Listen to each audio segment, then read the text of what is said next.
Assalamualaikum warahmatullahi wabarakatuh. Nama saya M. Rahmat Dwi Jaya Rizky dengan NIM 12220711414 dari Lokal Ilmu Hukum E. Di sini saya akan menyampaikan materi seputar hukum laut, yaitu zona laut teritorial dan zona laut tambahan.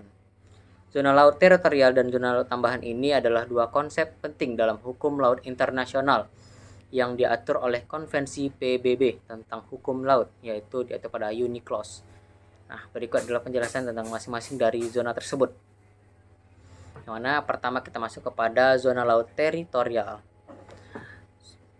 Zona laut teritorial ini adalah wilayah laut yang membentang hingga 12 mil laut dari garis pangkal pantai dari suatu negara. Nah, dalam zona ini negara pantai memiliki kedaulatan penuh, sama seperti di wilayah daratnya. Kedaulatan ini mencakup hak untuk mengatur, mengeksploitasi, dan melindungi sumber daya alam, serta memberlakukan hukum dan peraturan terkait kepabeanan, perpajakan, imigrasi, dan kesehatan. Hak dan warga negara pantai berhak untuk menegakkan hukum di laut teritorialnya. Ini termasuk pada penegakan hukum perikanan, pencegahan pencemaran laut, serta menjaga keamanan dan keselamatan maritim. Negara juga dapat menangkap kapal yang melanggar hukum atau peraturan yang berlaku. Nah, kita masuk kepada poin yang kedua, yaitu adalah zona laut tambahan. Nah, zona tambahan ini adalah area maritim yang membentang hingga 24 mil laut dari garis pangkal pantai di suatu negara tersebut. Ya, dia di luar batas teritorial. Ya, dia di luar batas laut teritorialnya 24 mil. Nah, dengan demikian, zona ini merupakan transisi antar kedaulatan penuh di laut teritorial dan kebebasan laut lepas. Nah, untuk kewenangan dari negara pantai ini sendiri, di zona tambahan, kewenangan negara pantai terbatas dibandingkan dengan di laut teritorial. Negara dapat melakukan pengawasan untuk mencegah pelanggaran terhadap peraturan-peraturan yang berkaitan dengan bea cukai, imigrasi, sanitasi, dan fiskal.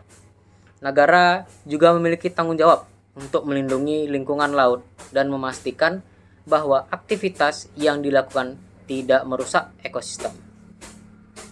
Nah, untuk pengaturan batas sendiri, batas zona tambahan ini antar dua negara adalah batas tambahan antar dua negara yang saling berhadapan ditentukan melalui kesepakatan bilateral. Jika tidak ada kesepakatan, batas tersebut akan ditetapkan di garis tengah atau median. Lihat garis tengahnya antara kedua negara tersebut. Nah, jadi kesimpulan apa yang bisa kita ambil dari materi ini, dari kedua poin ini, yaitu adalah kedua zona ini memiliki peran penting dalam pengaturan aktivitas maritim dan perlindungan sumber daya laut. Laut teritorial memberikan hak kedaulatan penuh kepada negara pantai, sementara zona tambahan ini memberikan ruang bagi negara untuk bisa mengawasi dan menegakkan hukum terhadap aktivitas yang dapat mempengaruhi kepentingan nasionalnya di luar batas laut teritorial. Nah, mungkin hanya segitu materi yang bisa saya sampaikan.